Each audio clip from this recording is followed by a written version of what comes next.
আজ 10ই মহরম, পবিত্র আশুরা।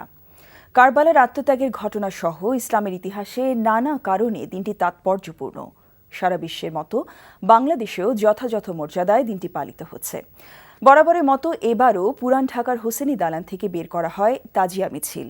গত বছরে বোমা হামলার পর এবার ব্যাপক নিরাপত্তার মধ্য দিয়ে তাজিয়া মিছিলটি শেষ হয়।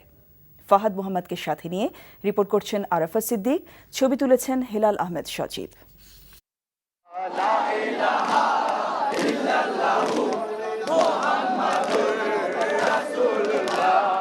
এই মাতম হযরত মুহাম্মদ সাল্লাল্লাহু আলাইহি সাল্লামের দৌহিত্র ইমাম হুসেইনের শোকে।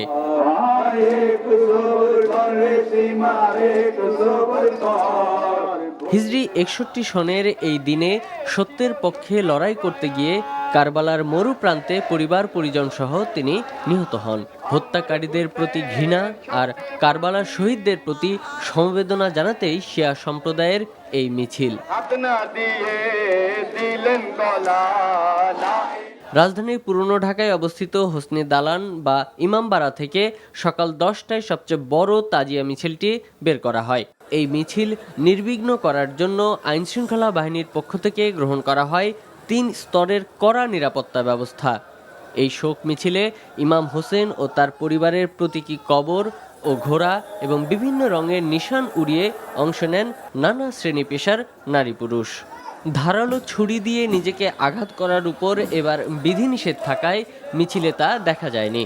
যে সত্যের জন্য ইমাম হোসেন ইসলাম কারবালা ময়দানে শহীদ হয়েছেন, নিজের সব কিছুকে ত্যাগ করেছেন, সেই সত্যকে যাতে আজকে আমরা প্রতিষ্ঠা করতে পারি, সবাই যাতে এক হয়ে চলতে পারে, নিজেদের বিভেদ ভুলে যেয়ে সব এক হয়ে আগে বাড়তে পারে, সেই শিক্ষাই আজকে এই তাজিয়া মিছিল দিয়ে যাচ্ছে। এছাড়া সকালে মোহাম্মদপুর শিয়া মসজিদ থেকে আরও একটি তাজিয়া মিছিল বের করা হয়। বিভিন্ন রাস্তা ঘুরে মিছিলটি শেষ হয় তেজগাঁওয়ের ইমামবাড়ায়।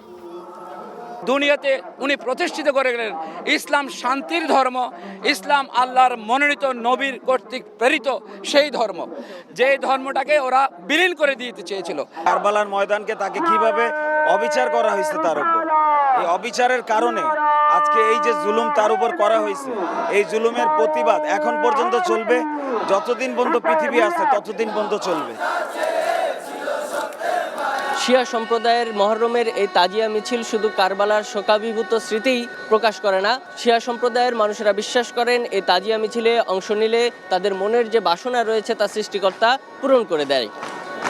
Arafat Siddique, NTV news, Dhaka.